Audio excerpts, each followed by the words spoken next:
You're back on, Mr. Gessler. Thank you, Your Honor. Professor Delahunty, I've been asking you a little bit about talking about sort of certain case law to arrive at a definition of insurrection. But in your report, I may have been going about it the wrong way in questioning you. In your report, you talk about the difficulties of interpreting Section 3's offense element and defining what it means to have engaged in an insurrection. Do you remember that? Yes. Okay. And when you say interpreting Section 3's offense element, what are you referring to when you say the offense element in Section 3?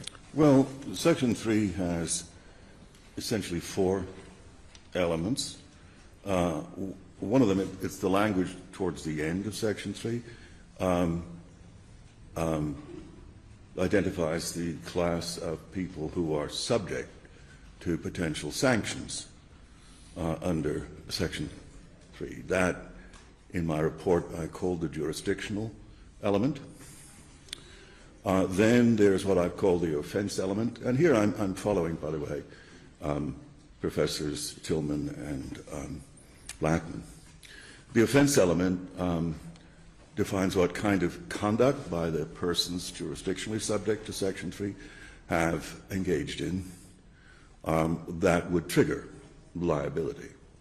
And the offense element is the language to which you referred, having engaged in rebellion or insurrection against the Constitution. Then the third element is the disqualification element, which says from what offices the persons who were subject to the section and had committed the offense in question would be thereafter excluded.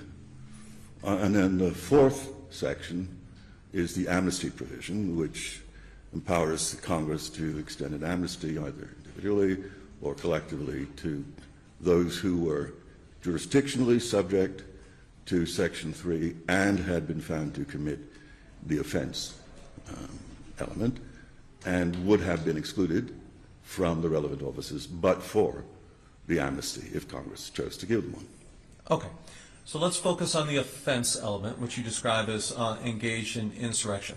Mm-hmm. And you've looked at a number of historical sources to try and derive what that meaning is, correct? Yeah. Okay. And in your report, you talk about the difficulties of arriving at a conclusion, correct? Yes. Okay. Tell me about why you found it, or currently find it, very difficult to identify to reach a conclusion as to the offense element based on the historical sources. Well, it's really this, that I'm not aware of any direct definition of what it means to engage in insurrection against the Constitution. I don't believe there's any case law on that. Professor Magliocco proffers his interpretation of what that phrase means. And that, as I have said and testified, is essentially to engage in interference with the, to commit insurrection against the execution of the Constitution. And that, in turn, is a phrase that is opaque, I would say.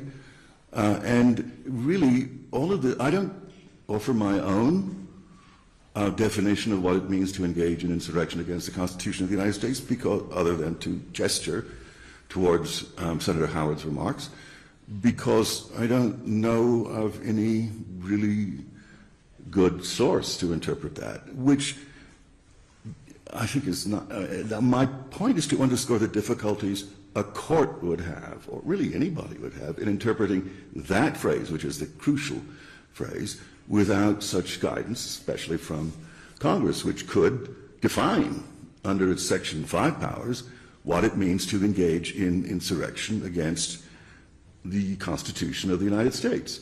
Congress hasn't enacted a statute that purports to provide us with that definition. That leads me to the conclusion that the courts, as a matter of constitutional policy should defer to Congress and not decide a case on the merits of whether or not someone had engaged in insurrection against the Constitution. There's just inadequate guidance, so far as I can tell, from the relevant sources, authorities, and so on. So this is really goes. The difficulty I experience in offering a definition, although Professor Maglioka seems more confident about it, the difficulty I experience, I think, should, if only for reasons of prudence, but really sort of constitutionally inflected reasons, lead a court to abstain from deciding what that phrase means and toss the ball over to Congress to act under Section 5. Now, Professor Delahunty, I'm looking at our court, who I think has a inquisitorial look on her face. Your Honor, if you have a question, I'm certainly willing to defer for a moment. I'm just trying, do you have examples of situations in which a court has basically said the Constitution's too hard for me to interpret, therefore I'm going to let Congress tell me what it means? In general, I think that's exactly the job of the court, is to interpret the Constitution, and so I'd love to hear from you as to why you think in this instance that what I need to do is say it's too hard, Congress tell me what it means. No, I don't have a case law to cite. This really, it sort of broaches the question of whether Section 3 is self-executing or not. It goes more to that as sort of a prudential, or as I said, constitutionally inflected, separation of powers inflected reason. Okay, so it's really the self-execution Correct, question. yes.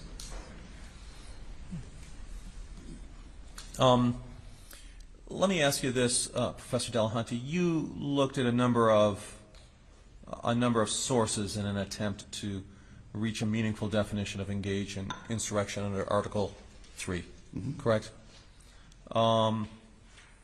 And you looked at the prize cases. Do you remember that? Not in that connection, but I do remember the prize cases, yes.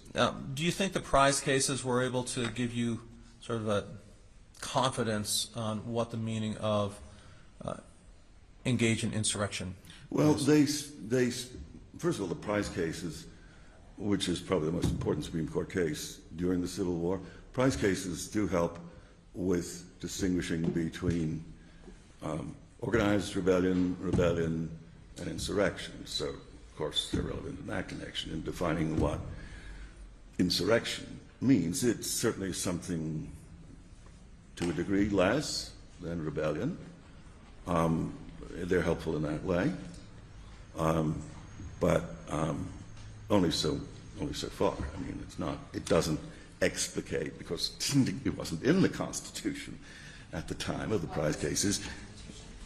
The prize cases do not explicate what it means to engage in insurrection against the Constitution, because the 14th Amendment hadn't been ratified. That's not until July of 1868. So they're not helpful in that way. They are helpful in a general way in suggesting, saying that an insurrection is different from a rebellion, and something sort of more high grade than a riot, but something lower than a rebellion.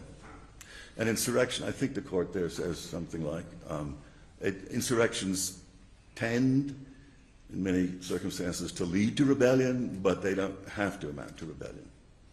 So it helps in that way. They're sort of suggesting a gradient between rebellion, insurrection, and other kinds of disorderly conduct. I'm going to ask you to stay a little bit closer to the microphone when you speak, Professor. I suffer from the same challenge here. Yeah.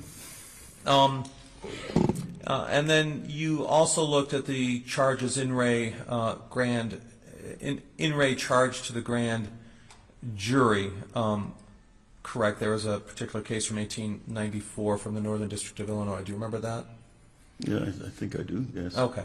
And after looking at that, were you able to have any confidence of what engage in insurrection against the Constitution meant? Well, I think that, no, not as to the meaning of that precise phrase. No, it helps to understand what insurrection meant, at least later in the 19th century.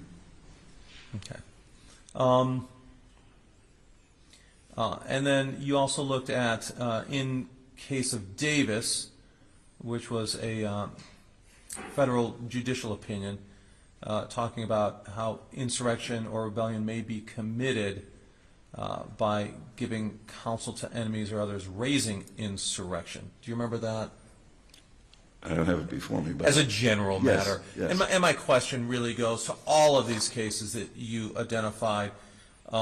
Do they give you a sense of confidence in creating a definition of what engage in insurrection against the Constitution is? not really. Engage in insurrection against the Constitution, only minimally. I mean, they help you understand what engage was taken to mean, what insurrection was taken to mean.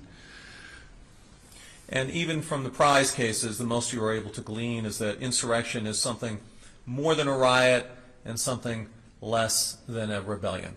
Yeah, yes, that's right. Okay.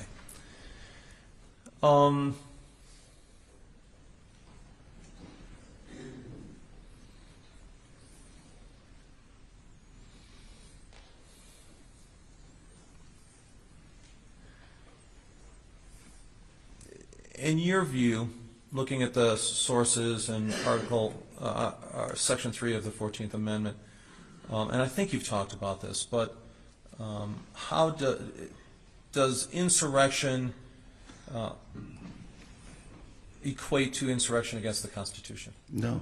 And why is that? Well, self-evidently, they're different terms, and I agree with Professor Maglioka that some limiting principle should be imported into the term insurrection as used in Section 3. So I understood your testimony before to be that the problem you have with Professor Maglioka's opinion is that he's saying an insurrection against the Constitution is essentially an insurrection against the constitutional proceeding. Against the execution of the Constitution is what he says, and then he offers And that those an words. example of what is and what isn't such an interference with the execution of the Constitution, yes. Right, the words execution of Constitution aren't in there. And I guess, and am I understanding what you're saying is that you don't know what insurrection against the Constitution means without adding those extra words, and that's why you think that Congress needs to decide? Yes. Okay.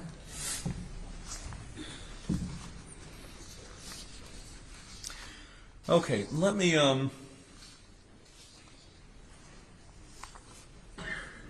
mercifully move on from the subject of insurrection. Okay. And I'd like to talk a little bit about the doctrine of, or the application of preemption, the enforcement of Section 3 by a state court. Mm-hmm. And do you remember opining about that in your expert report? Yes, I certainly do remember. This is one of the really crucial issues in this case and other cases. My report opined about the meaning of officer of the United States as used in Section 3. It opined about whether Section 3 is judicially enforceable either by state or federal courts without some enforcement implementing legislation from Congress. And then it opined about what it means in the constitutional sense to have engaged in insurrection against the United States and what difficulties there would be without congressional guidance in defining that term. Okay, so we've covered the difficulties of defining insurrection. Let's talk about, well, let me ask you, we've got two more subjects I'd like to talk about. One is to whom Section 3 applies and whether it's enforceable or state or judicial a state or federal judicial court. So let's talk about the enforcement provision, if we may. Okay?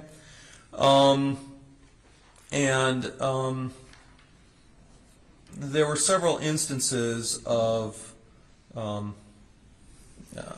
several actions that Professor Magliocca believed constituted enforcement. Obviously, you have a different viewpoint. Why do you believe that? Can we start just with what exactly, what provision, what clause in the article he is referring to as the enforcement? Okay.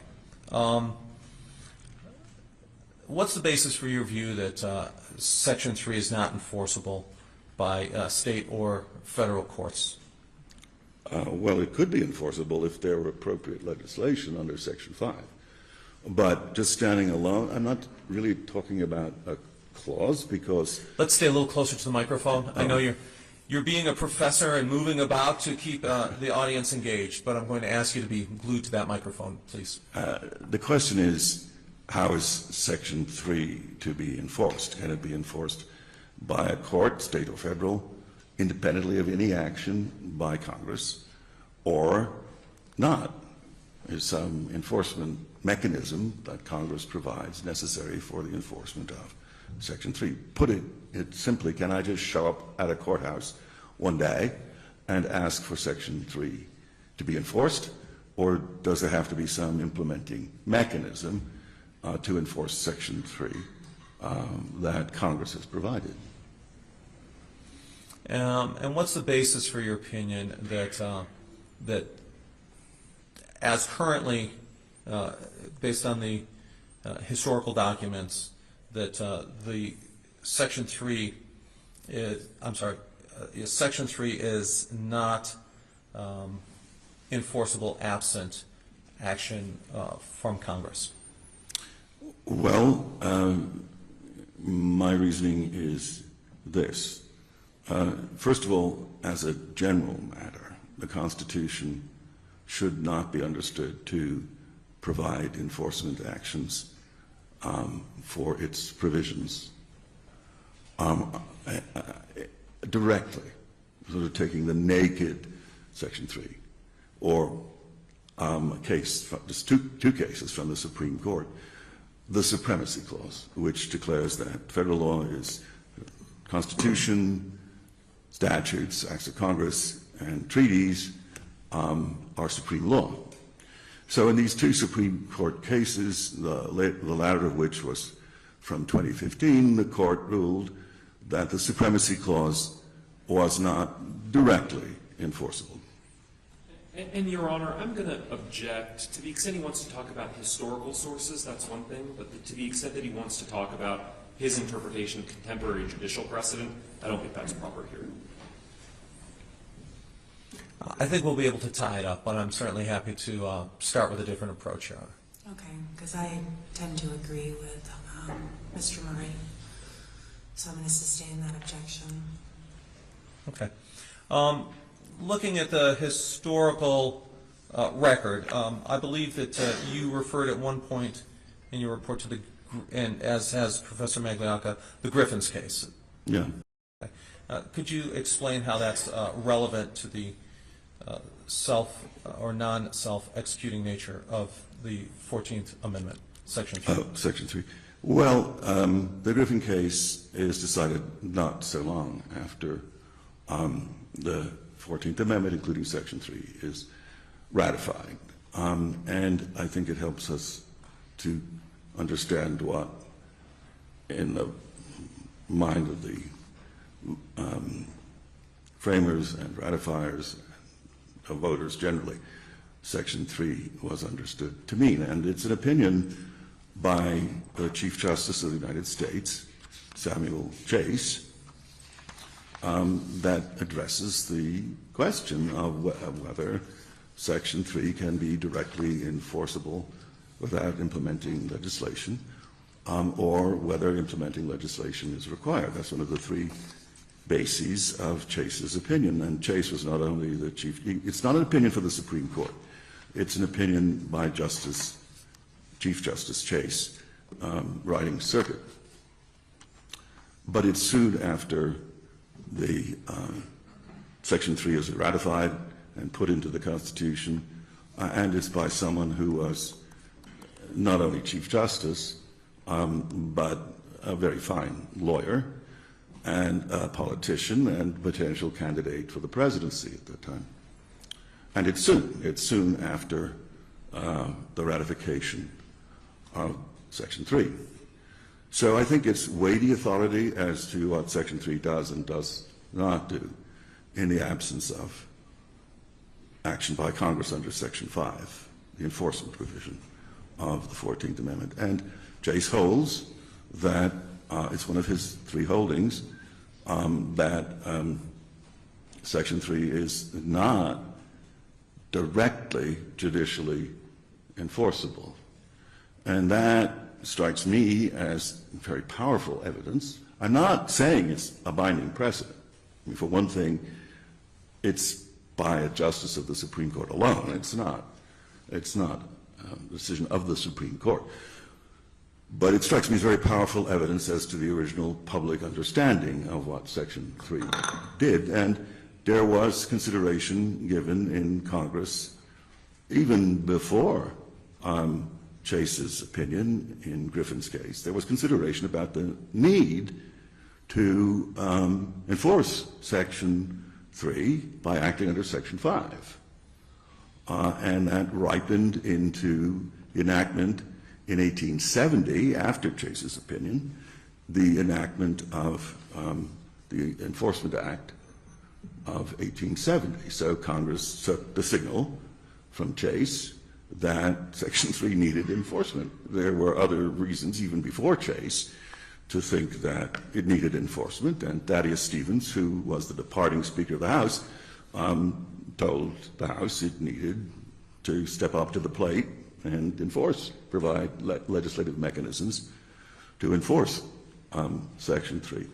But it is relevant to a question before the Court here of whether it can, without congressional action, decide whether to reach the merits or whether it needs some congressional action before it does it. This applies to both state and federal courts. Now, the Worthy case, I think you mentioned that, and it's certainly pretty prominent in Professor Maglioca's testimony. The Worthy case is a North Carolina case which is decided before Griffin's case, doesn't take account of it, certainly doesn't undercut Chase's opinion, because the Worthy case is decided in January of 1869. Chase's opinion comes down in late July of 1869.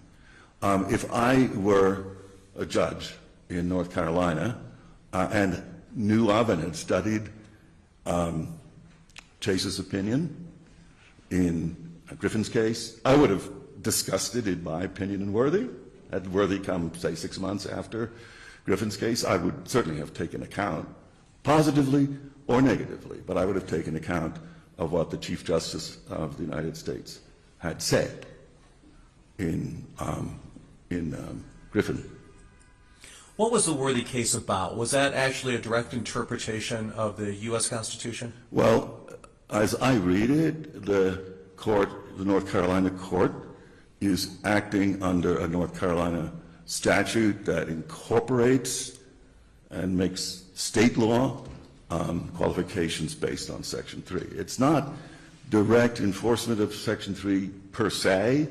It's enforcement of a state statute that takes Section 3, incorporates it, and applies it to state officials and state offices, which, of course, a state can do. A state can rule on the qualifications or disabilities or whatever of its own state government officials. That it can do. And I think that's what North Carolina did or was attempting to do.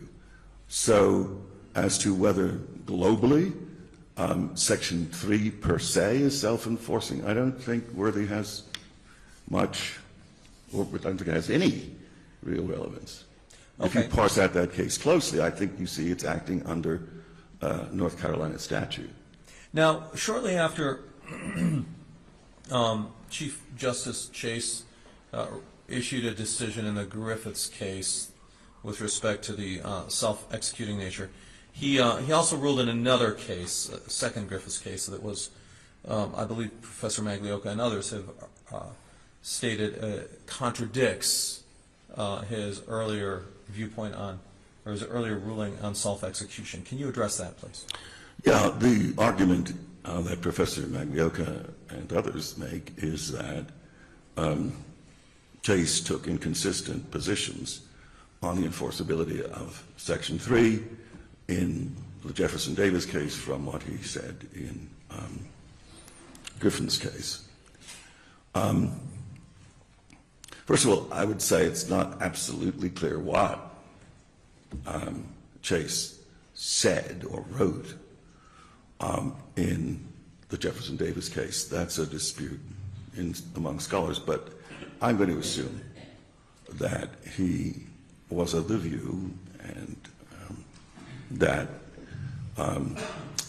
in the Jefferson Davis case, Section 3 was not self-executing. So let's posit that there was a contradiction between Chase in Jefferson Davis and Chase in Griffin. Let's posit that. I don't think that matters because judges, professors can change their minds, and maybe he did. But the real thing to look at is the quality of his judicial reasoning in Griffin's case. We don't really have an account of any judicial reasoning he may or may not have had in Jefferson Davis's case. So we do have this leading authority in Griffin's case by the Chief Justice. If he's trapped in some kind of contradiction, does that really matter? Look at the quality of the reasoning in Griffin's case. But in any event, even if we do catch Chase in some kind of opposition, contradiction, I think, even if we think we have, I would say that the two cases are reconcilable because Jefferson Davis's legal counsel appeared to have been threatening to use Section 3 as a defense in Jefferson Davis's, it never happened, but in his forthcoming trial on violating the federal treason statute. So that would have been a defensive use of Section 3. And maybe Section 3 can be used defensively against a charge of criminal treason. I'm just not sure about that. We don't have any ruling because what happened with Jefferson Davis was that President Johnson pardoned him and that short-circuited any trial. It just didn't occur. It never happened.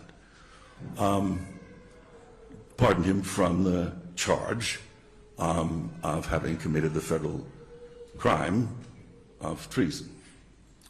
So Davis's lawyers said that they were planning to use Section 3 as a shield defensively to they sort of thought that Section 3 had displaced or overcome the treason statute in his respect. Whereas in Griffin, Chase was really saying that Section 3 could not independently, directly be used as a sword on which to base a claim to affirmative relief. And the plaintiff, he was a prisoner, was seeking federal habeas relief, so affirmative relief, based on Section 3. That would be using Section 3 as a sword. And Chase reasoned it's not self-executing in that sense. And that opinion, Chase's opinion in Griffin's case, was cited affirmatively, and even the the sword shield distinction, and it was approved of in a 1979 Fourth Circuit opinion. So Chase's view about the way in which Section 3 was non-self-executing, Chase's view was considered good law until, at least until 1979. I think it's good law, but so what? But certainly in the minds of federal courts, it was good law as late as 1979. That case is called Cole versus City of Covington. Okay. Did you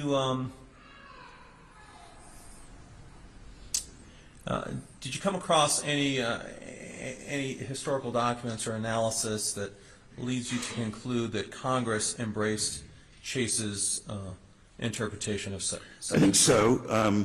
The question of whether various iterations of Section 3 would be self-enforcing or not came before Congress actually pretty early in the process of ratifying Section 3. Thaddeus Stevens, who was kind of the leader in the House of the radical Republicans, said the version of Section 3 he preferred would need congressional implementation, and he reiterated that when leaving Congress in 1868. So there's that. But after Chase, now to my knowledge there's no mention explicitly of Griffin in Congress after it came down, but I think it's reasonably safe to assume that Congress after 1869 was aware of an opinion of the Chief Justice of the United States, much more likely that they knew of Griffin's case than they knew of Worthy's case. And after that, Congress decided, yes, we will enact implementing legislation that kind of reinforces Chase's view, because it provided in the Enforcement Act of 1870 a mechanism by which a federal district attorney could, in certain cases, bring Section 3 cases against, in court, against certain covered officials. They accepted senators and members of the House, but against another class of officials, the federal district attorney was authorized by this federal statute to bring enforcement actions in federal courts alone. So that was how, as I see it, Congress responded to Chase, even though, to my knowledge, it didn't explicitly, nobody in the debates that I've seen explicitly referred to Griffin. So your view is that congressional enactment, the Congress enacted implementing legislation for Section 3. Pretty soon after, yeah. And so, sort of based on your approach to this historical analysis, your view is that they knew about the Griffin's case, or were likely to have known about it? Yes. And why is that? Well, it's an opinion by the Chief Justice. Okay. So under this theory, essentially, wouldn't it put the question of whether this provision of the 14th Amendment is even exists, right? I mean, on Congress. So I mean, it's essentially giving Congress the power to decide what amendments to apply or not apply. Well, if they're going to be applied, could you please move? Sorry, I'm so sorry. I'm sorry. If they're going to be applied as sorts to seek affirmative relief, I think this action, it doesn't originate with this congressional interest. Doesn't originate with Griffin's case, but it maybe is prompted by Griffin's case, and it, I think, corroborates or reinforces Chase's conclusion that Section 3 is not self-executing, is used in that way. My question was just a little bit different, Okay. which is if the only way to enforce a constitutional provision such as this is through legislation, then essentially isn't it leaving to Congress to decide whether or not the prohibition exists at all? Yes. I mean, unless you try to implement it in the way North Carolina did through a state statute that incorporates Section 3 by reference. But I really want to be responsive to your question, Your Honor. But yes, I mean, and in fact, I think Stevens at the time basically was saying, I mean, even earlier than Chase, Thaddeus Stevens was saying, hey, Section 3 is a dead letter. It's a dead letter unless we provide some enforcement mechanism. And, you know, generally speaking, Congress at the time wanted to take charge of the Reconstruction program.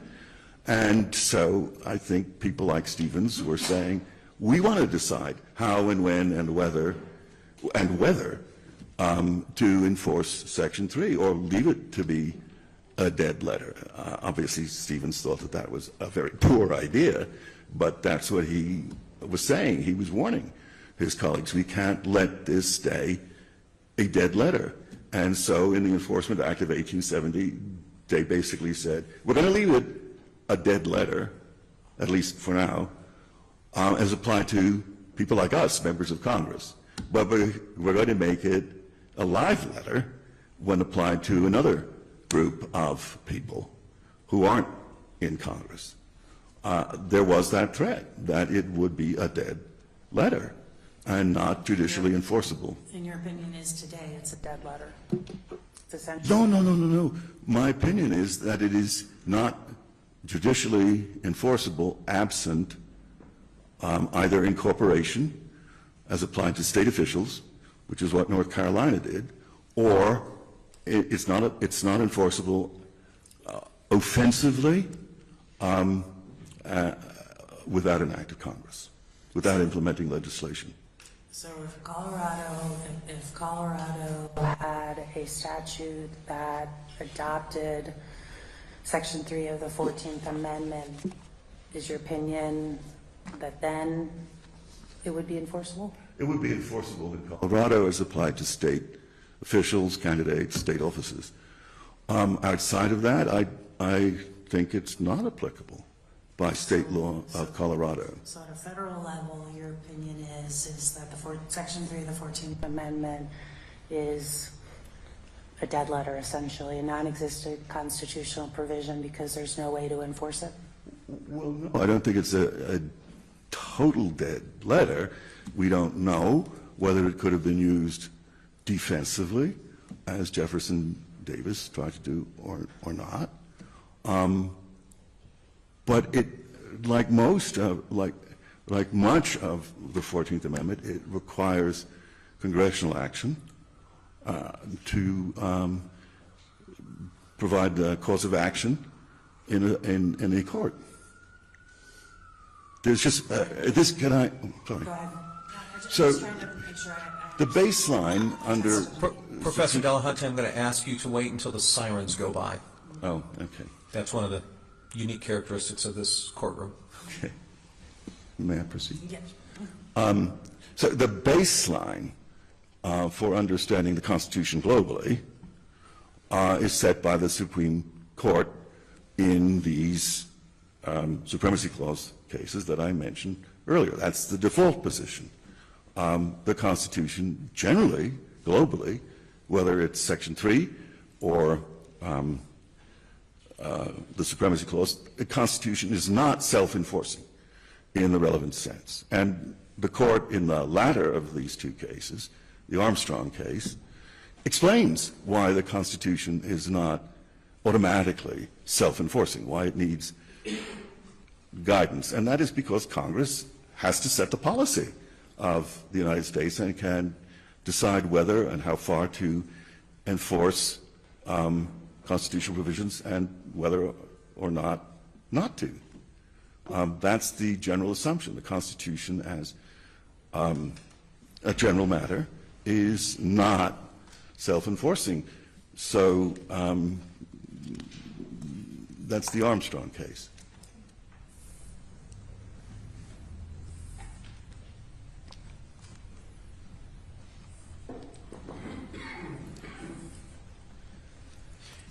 Your Honor, may I continue, or do you have? No, of course. I'm Further sorry to follow-up? interrupt. So let me ask you about historical examples of Congress refusing to seat members for whether viewed as treasonous or rebellious or types of behavior that would fall under the ambit of Section 3. Are those examples of congressional enforcement of Section 3?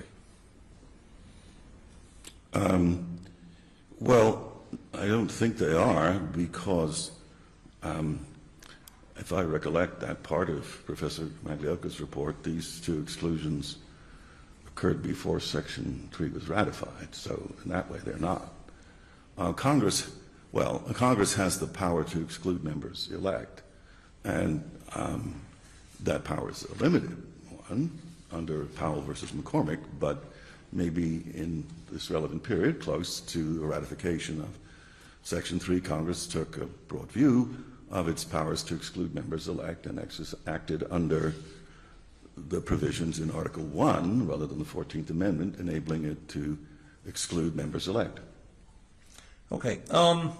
For good cause. Now, that's been tightened, the exclusionary powers of Congress. We don't know. The Supreme Court in Powell versus McCormick specifically withheld opining on the question whether Section 3 is a disqualification and a basis for congressional exclusion. It withheld that judgment. Okay. Let me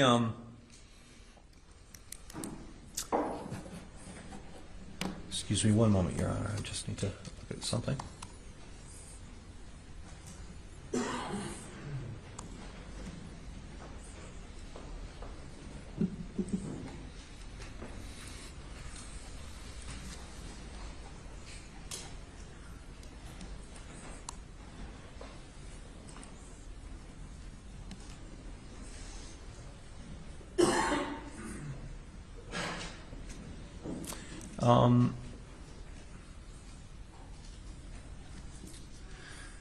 Let me move on to I'm just double checking my notes here. Were you able to identify any instances in the historical record of your view where Section 3 was enforced by state officials in state courts? Not a state incorporation into state statute of Section 3 standards, but Section 3 itself directly enforced by state courts. No. Okay.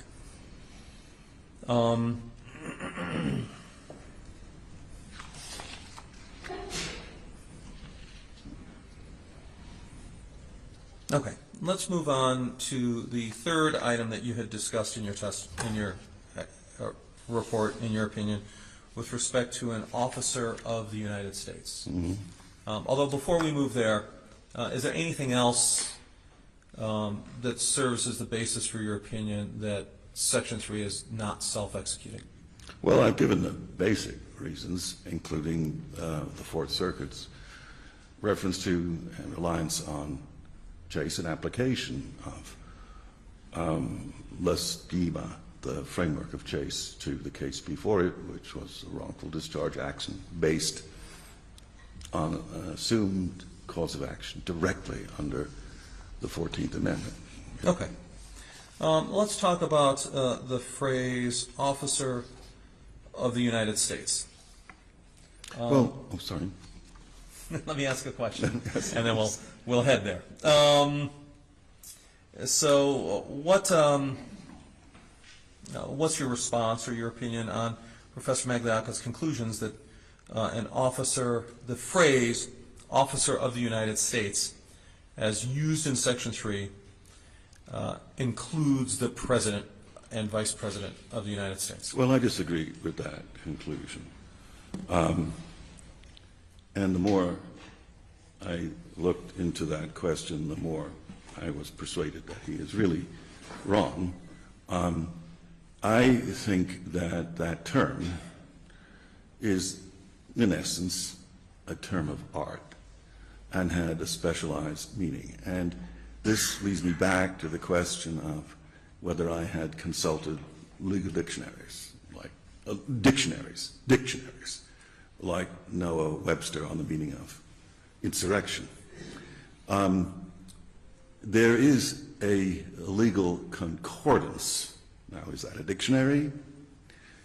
It looks like a dictionary. It's from 1883, I think, by John Lawler. And it offers legal definitions of various terms, including the term officer, and it cites supporting case law for its definition.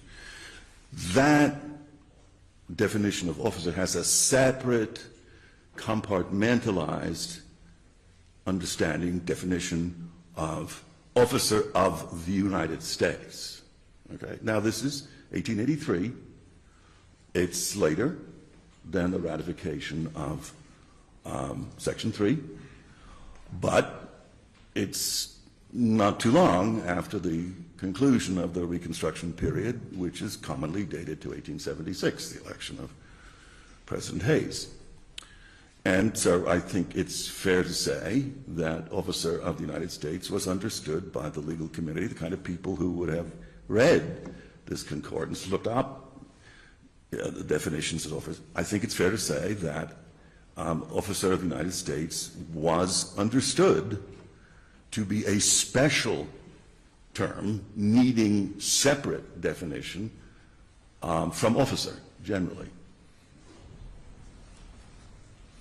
And so what sources, other sources did you look to define what officer of the United States means? Well, there is the language, the text of the Constitution itself, and then there are a long variety of Supreme Court opinions, going up to a fairly recent one by Chief Justice John Roberts, defining what officer of the United States means for purposes of the Appointments Clause in Section 2.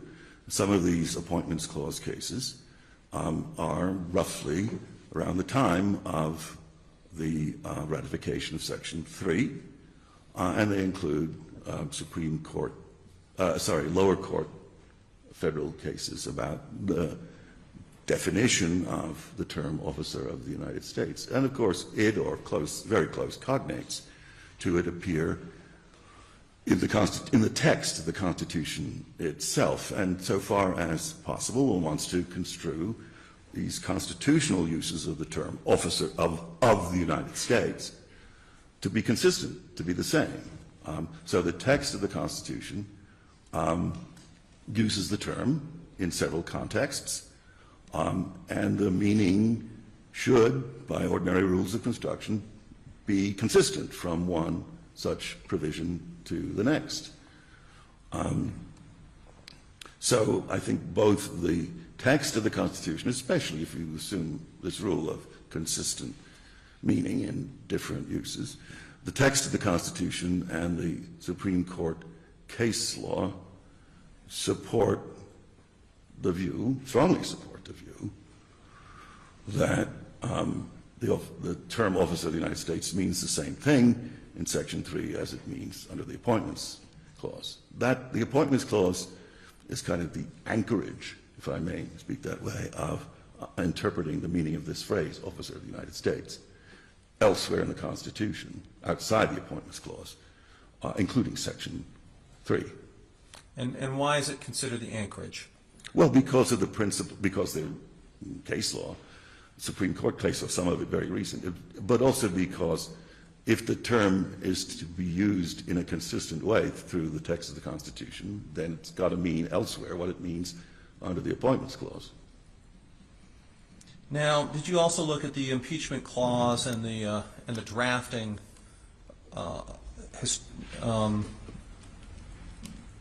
documents involving the drafting of the impeachment clause as part of your opinion? I don't know that I looked directly, I mean, I didn't look closely anyway at the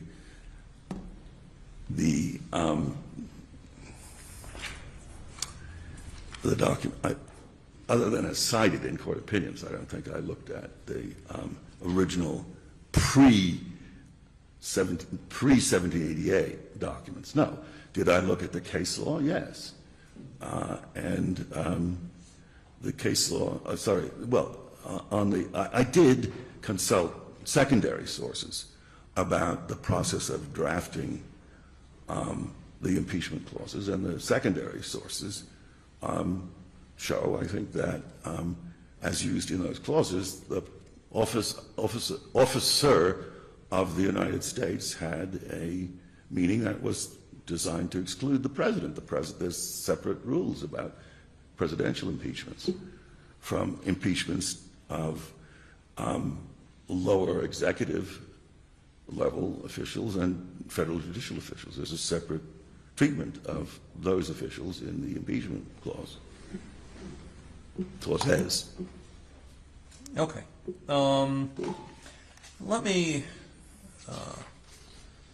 You also talked a bit about the, with respect to the jurisdictional language of Section 3 involving the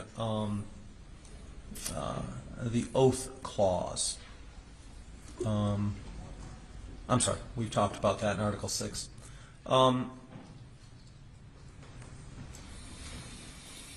Are there any other documents or bases of your opinion that an officer of the United States excludes the president and vice president? Well, I think the language that the Constitution uses for prescribing an Article 6 oath is strikingly different from the language the Constitution uses in prescribing a quite separate presidential oath in Article 2 of the Constitution. There are two oath clauses, an Article 6.1 and an Article 2.1. Okay, and the Section 3 of the 14th Amendment echoes the oath language of Article 6, where those who are subject to it have to take an oath to support the Constitution. If you go back to Section 3 from the oath clause in Section 6, it appears quite obvious to me that they were talking about the class of people who had to take the Article 6 oath, not the people who were talking, that they didn't mean to include the Article 2 oath clause. I think that's, now, Professor Maglioka says that, and he cites a grand jury charge from the 19th century that allows for some play in the joints as to what it means to take an oath to support the Constitution. There can be, his historical source says, some play in the joints, some elasticity. But so what? That doesn't assimilate the Article 6 language, where the president has to swear to preserve, protect, and whatever else it says, the Constitution. You can't just assimilate the language of the Article 2 oath clause into the language of the Article 6 oath clause. That's beyond play in the joints. It's a separate language about how what the president's constitutional responsibilities are. Now, how do you respond, and I believe Professor Maglioka said, look, an oath to protect and defend is essentially an oath to support, so they're effectively the same thing. Well, I think that's stretching the language much too far. I mean, people who draft constitutional language have to be very, very careful about the terms they use, especially if those terms are embedded elsewhere in the text of the Constitution. So I think he's going way too far. I once at OLC was tasked with trying to draft an amendment to the Constitution, and we gave up in the end. It was so hard. And what's the basis for your opinion that people who draft the draft constitutional provisions are very, very careful about the language they use? What's the basis for my opinion? Yes, and if you could Oh, explain sorry. to me the basis in the microphone, that would be great. Yes. Well, look, there's a principle that Professor Akhil Amar discusses at length in an article called, I think, Intertextuality or maybe Intratextuality, where he shows that you should, if you are asked to, interpret the same term in different occurrences in the Constitution in the same consistent way. And Your Honor, I'm just going to object to the extent that we're talking about canons of construction among modern scholars as opposed to historical sources. Sustained. Okay. So let me ask you, did, as a matter of historical analysis and knowledge, did the people who drafted Amendment 14, did they take care about the language they used and understand when they used language that mimicked other language or was different than other language? Let me try. Well, the drafting of section... What if you ask him? That was a terrible question I was about to say. I want to sustain your own. I mean, it took... To your question. No, I'm not objecting to my question, Your Honor. I'm simply withdrawing it. So, in using the term officer of the United States or using an oath to support versus a different type of oath, the care and usage of language, did the framers of the 14th Amendment pay conscious attention to the very specific words they were using and how that did or did not reflect other usage in other parts of the Constitution? Well, the initiative to draft a new amendment to the Constitution came very early after the Civil War because it was considered generally, widely, that there was need to bring the Constitution up to date, and in particular a need to get rid of Dred Scott and its holding on citizenship. So the Congress, very, very early in its term, set up a 15-member joint committee, including members of the House and Senate, to do exactly that. They included some very fine lawyers and very thoughtful people, and the committee considered several draft versions of what later matures into the 14th Amendment, including Section 3.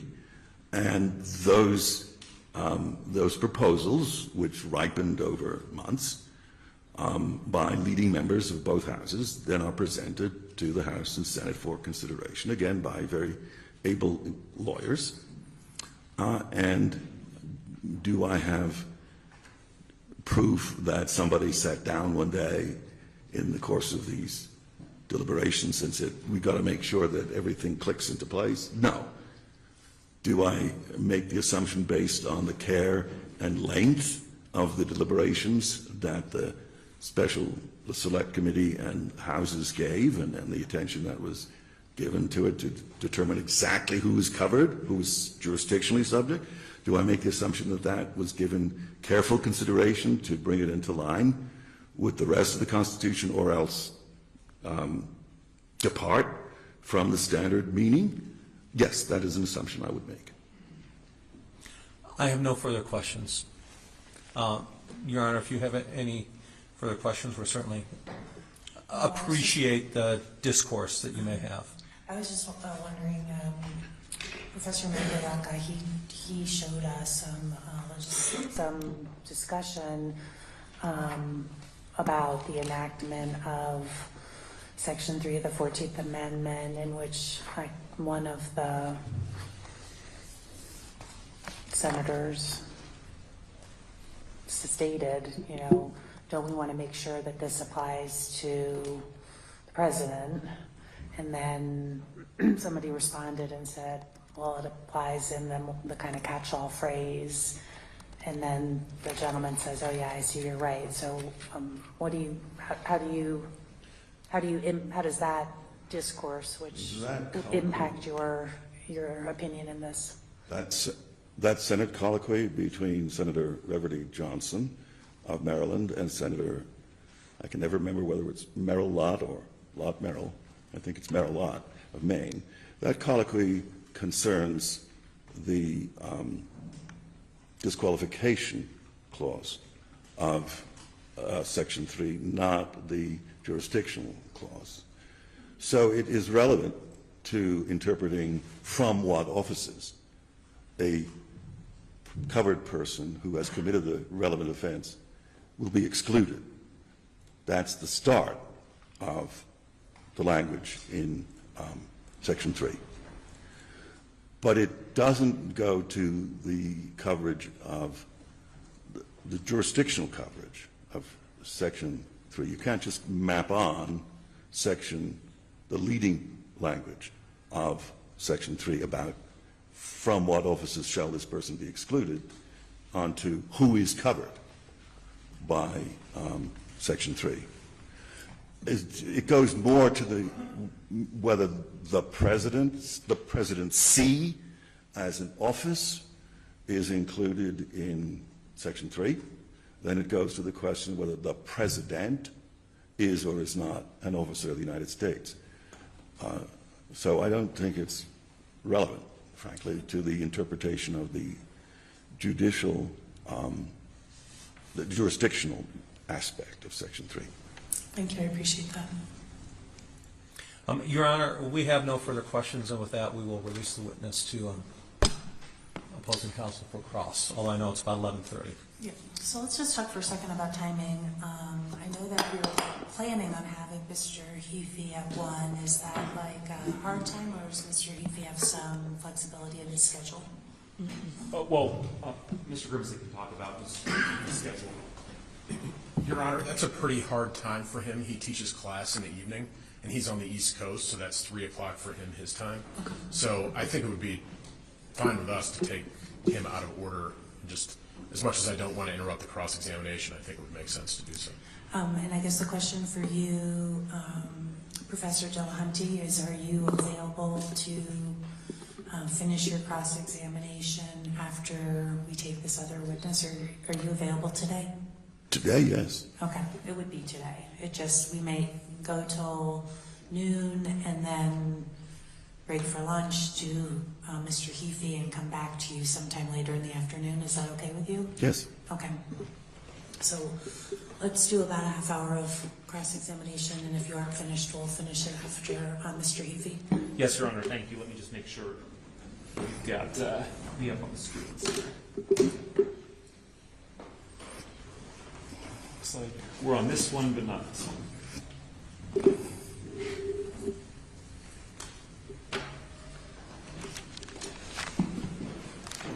You may proceed. Good morning, Mr. Delahunty. You're not claiming to be an expert in the history of Section 3 of the 14th Amendment, No. are you? And certainly Section 3 of the 14th Amendment is not the main focus of your scholarly work, correct? That's true. It has been for very few academics until recently. I want to look briefly at some of the things that you have published academic literature on.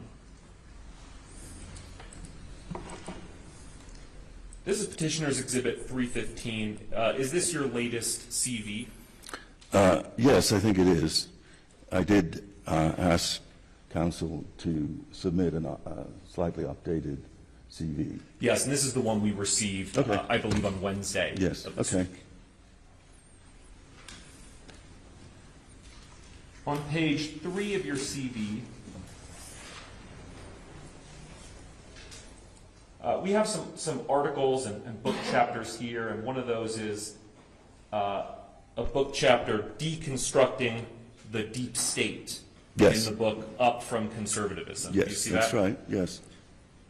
And you've also written on, for example, the major questions doctrine and the administrative state. Yes. You mentioned some publications on Shakespeare. Is this one of them here? Yes. And at the bottom, there's another one about Shakespeare's King Henry and Just War. Is that right? Yes.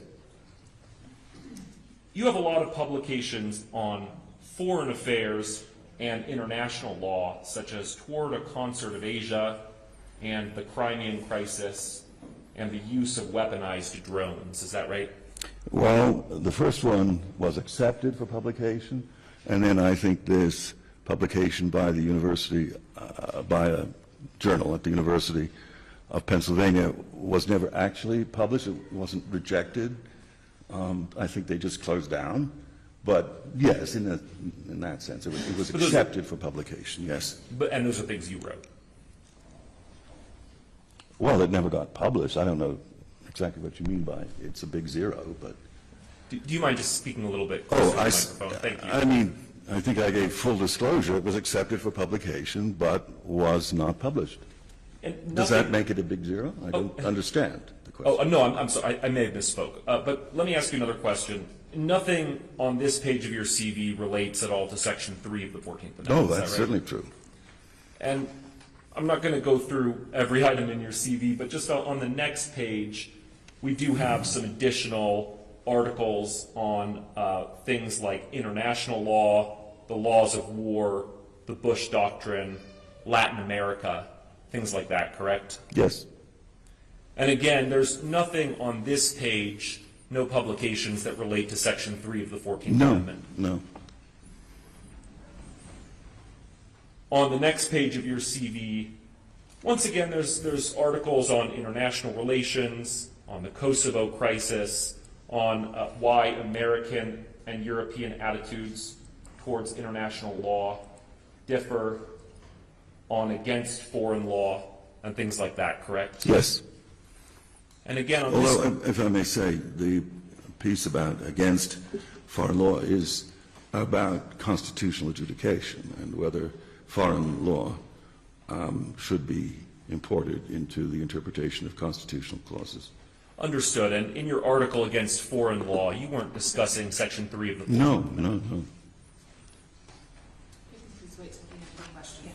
So the whole nature of cross-examination is that they're usually yes or no answers. Fine.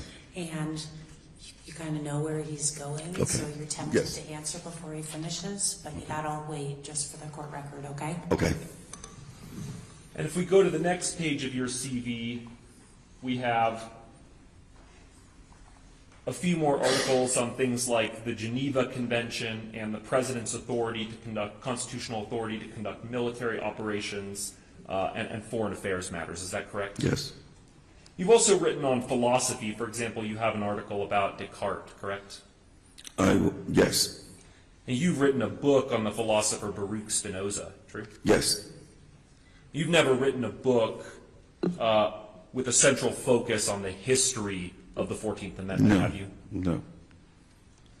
These days, you write a lot of political commentary, is that right? Yes. For example, you write articles and op-eds in Fox News and the National Review and the Federalist. Yes. For example, you wrote an article with John Yoo entitled Pushing Back on Cancel Culture. Do you see that? Yes. And on the next page, you have a number of articles about China and COVID, such as how to make China pay for COVID-19, correct? Yes.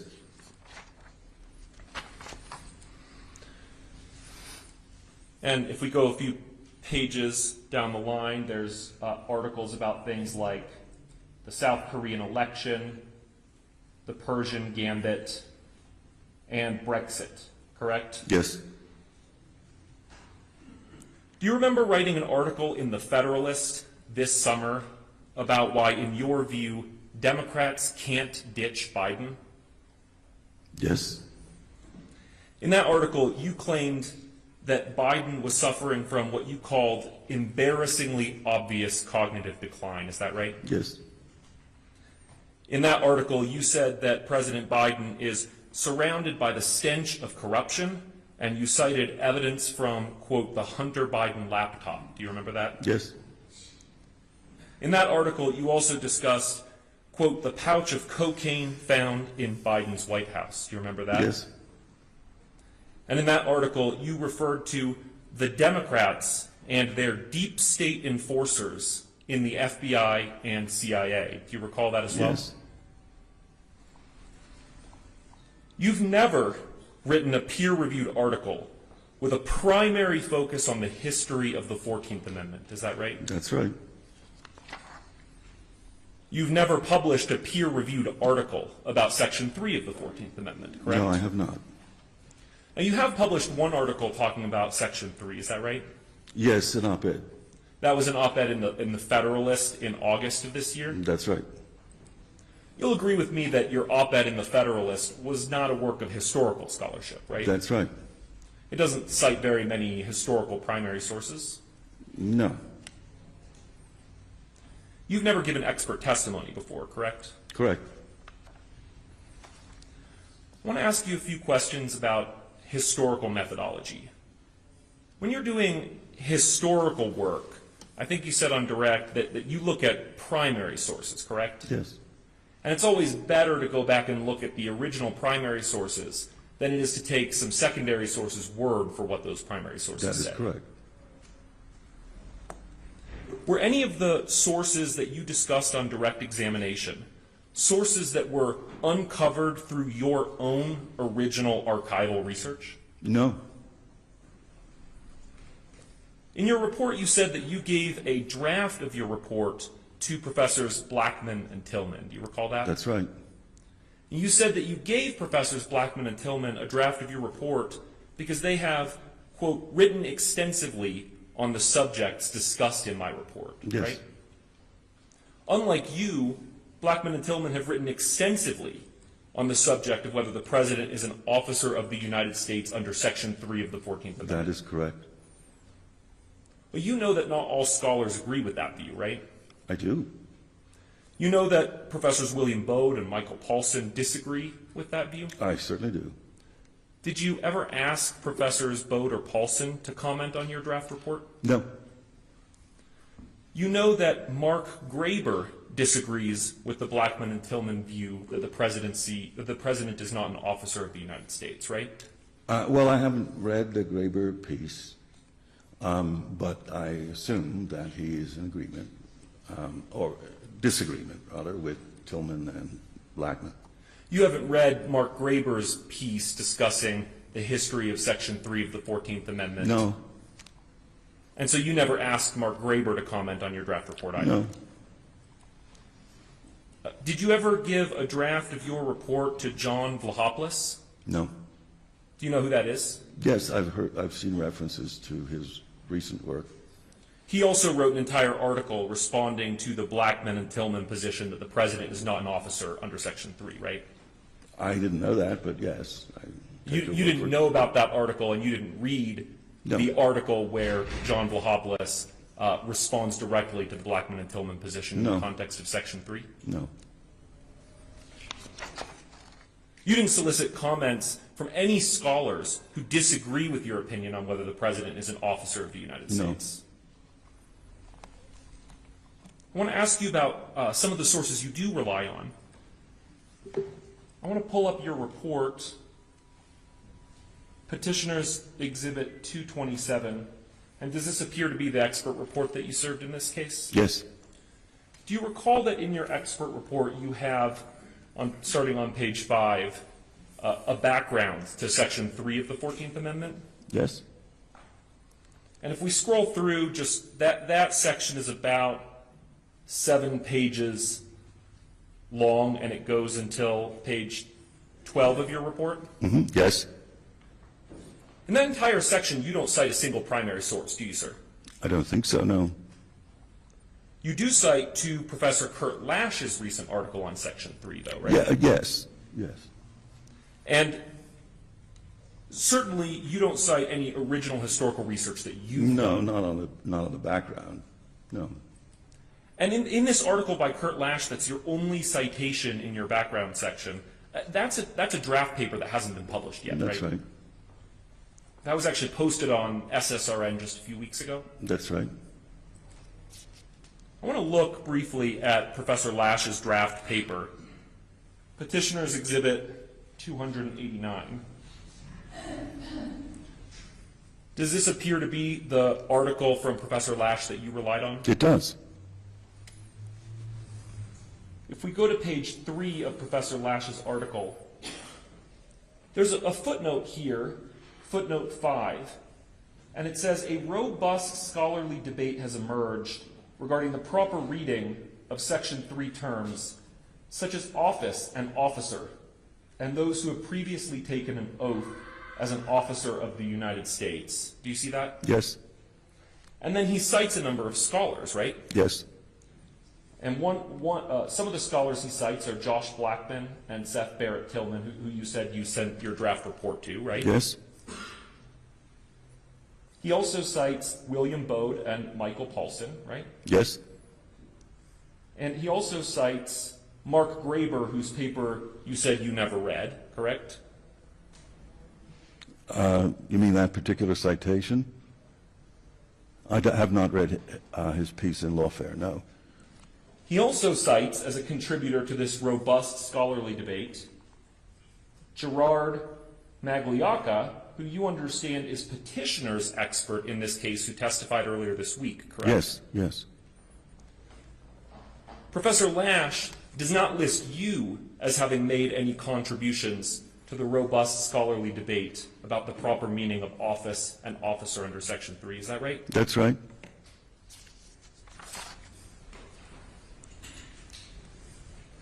If we go to page 48, there's another footnote, and it's a long footnote. I'm not going to ask about the substance of what the sources are talking about, but I just want to ask you, do you see in footnote 218, Professor Lash cites an opinion reported in the Times-Picayune Yes. and a jury charge Yes. reported in the Tennessean?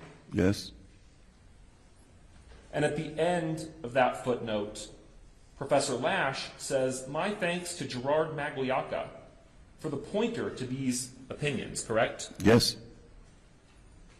Nowhere in Professor Lash's article is there an acknowledgement given to you for any contribution that you've made to the historical record on Section 3, correct? That is correct. And in fact, Professor Lash's article doesn't cite you anywhere in his draft article. Is No, that right? he does not. Your Honor, at this point, we would renew our motion to exclude the testimony under Section 702. I'm going to deny the motion. As I said, Professor Delahunty has expertise in reviewing historical documents and applying them to constitutional provisions, and his lack of scholarly contribution to Section 3 in particular, I don't think excludes him from testifying on opinions that he's testified to today.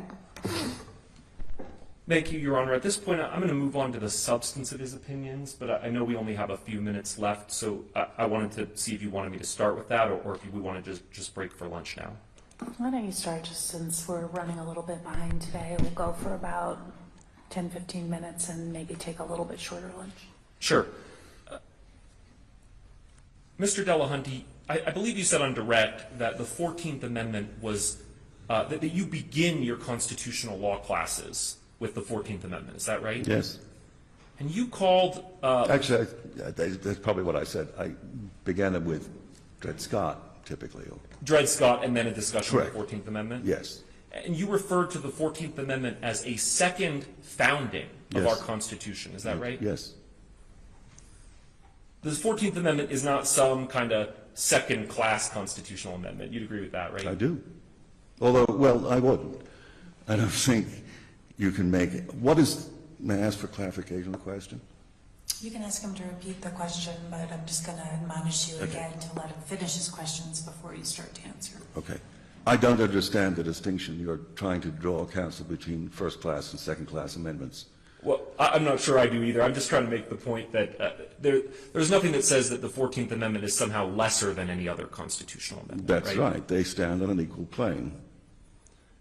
So I want to start by talking about your opinion that Section 3 is ambiguous and that therefore it needs congressional enforcement legislation. You'd agree with me that courts interpret ambiguous text all the time, right? Indeed.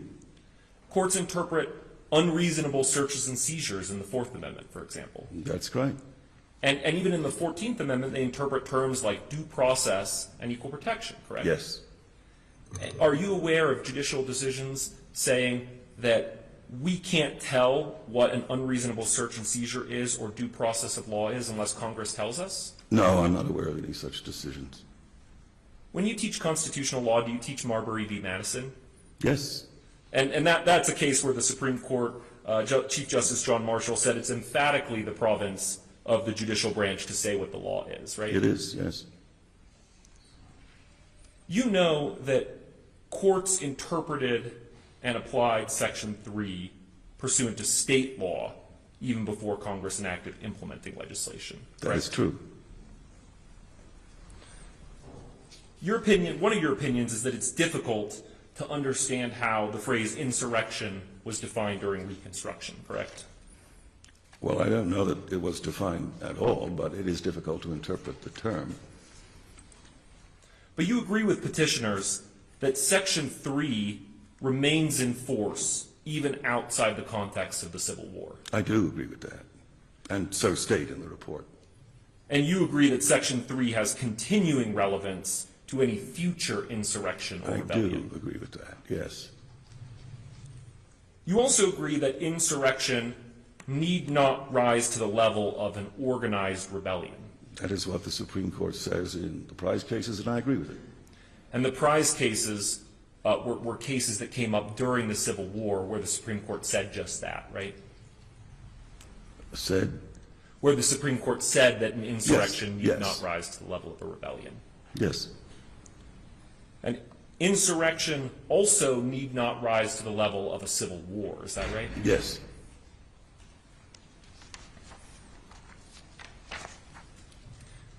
You're not saying that a criminal conviction or a guilty plea on a charge of insurrection is a necessary condition for a Section 3 disqualification? No.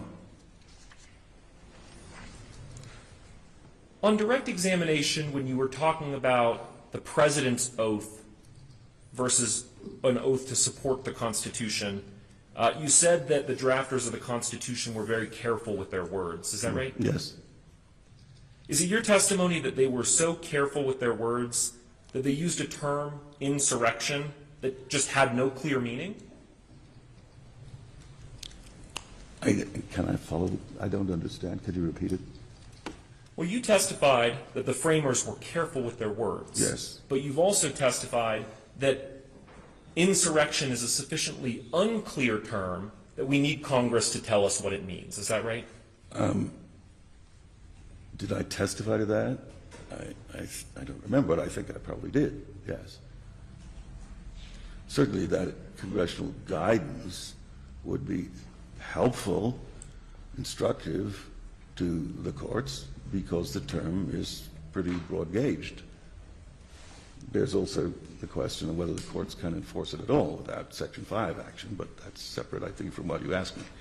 Can I just ask you to speak a little Oh, bit? yes, the question is a bit complicated because it implicates Section 5 of the 14th Amendment as well as Section 3. And other provisions of the 14th Amendment, like Section 1, also implicate Section 5, right? Yes. Now, if I have trouble knowing what a word means, sometimes I go to a dictionary. So let's look at some dictionaries. And this is Petitioner's Exhibit 144, the appendix of materials that we looked at with Professor Magliacca. Mm-hmm. Page 785, I believe you testified about Webster's on direct, but we didn't look at it. Webster's, in the antebellum period, defined insurrection as a rising against civil or political authority, the open and active opposition of a number of persons to the execution of law in a city or state, correct? Yes. And Webster's was not the only dictionary in the antebellum period that defined insurrection in just this way, was it?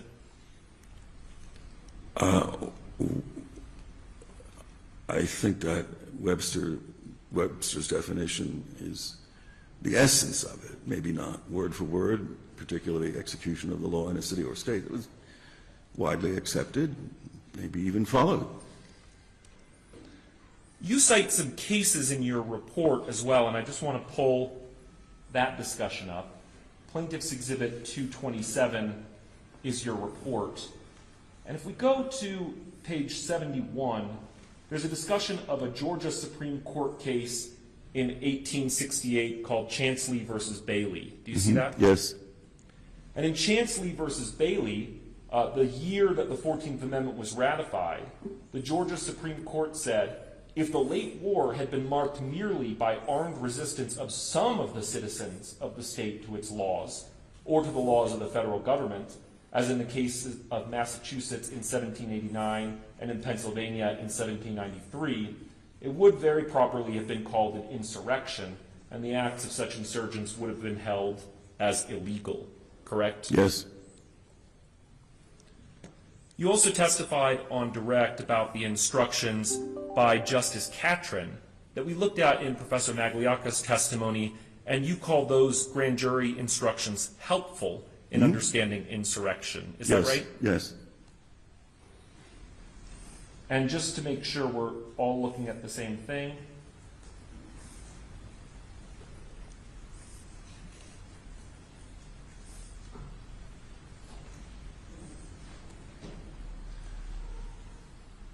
if we go a few pages into 752 of Professor Magliocca's appendix, Justice Catron instructed the jury that the conspiracy and the insurrection connected with it must be to the effect to affect something of a public nature concerning the United States, to overthrow the government or some department thereof, or to nullify and totally hinder the execution of the United States law or Constitution, or some part thereof, or to compel its abrogation, repeal, modification, or change by a resort to violence. That was the instruction that you found helpful, correct? Yes. Did you also look at how Justice Chase, not the Chief Justice, the other Justice Chase, defined insurrection in the case of Fries? No. If we go to page 834 of Professor Magliocca's appendix, this is Case of Fries from the Circuit Court of the District of Pennsylvania in 1800. Do you see that? Yes. If we go to page 841, the court says, on this general position, the courts are of the opinion that any such insurrection or rising to resist or prevent by force or violence the execution of any statute of the United States for levying or collecting taxes, duties, imposts, or excises, or for calling forth the militia to execute the laws of the Union, or for any other object of a general nature or national concern under any pretense, as that the statute was unjust, burdensome, oppressive, or unconstitutional, is a levying war against the United States within the contemplation and construction of the Constitution. Correct? Yes. And that also uses this language we've seen earlier about a rising up to resist by force or violence the execution of law. Correct? Yes.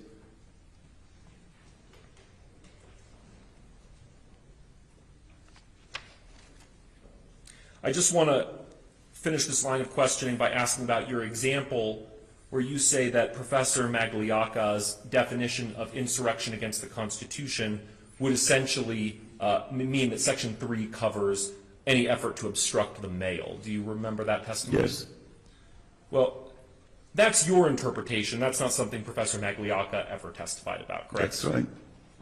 Do you remember that when Professor Magliocca gave his definition of insurrection, his definition was a group of persons resisting execution of law by force or threat of force? Yes. And do you also recall that Professor Magliocca explained that Section 3 only applies to those who had previously sworn an oath in certain kinds of official capacities? That was my recollection of his testimony, yes. If a person has never been in government and never taken an oath to the Constitution, does Section 3 have anything to do with them at all? Well, that's a requirement under the offense element, who, having taken an oath to support the Constitution, thereafter engaged in some kind of activities. All right, Your Honor, I think this would be a good time to break for lunch. Agreed. We will reconvene at 1 o'clock for Mr. Heafy, and then we will finish your testimony, Professor Delahunty, after Mr. Heafy is done, okay? May I have lunch and speak with my counsel, You may absolutely have lunch. but not discuss my testimony? Under the rules, you're not supposed to discuss your testimony with counsel. Okay, thank you, Your But- Honor. Thank you. We do want you to eat. Okay.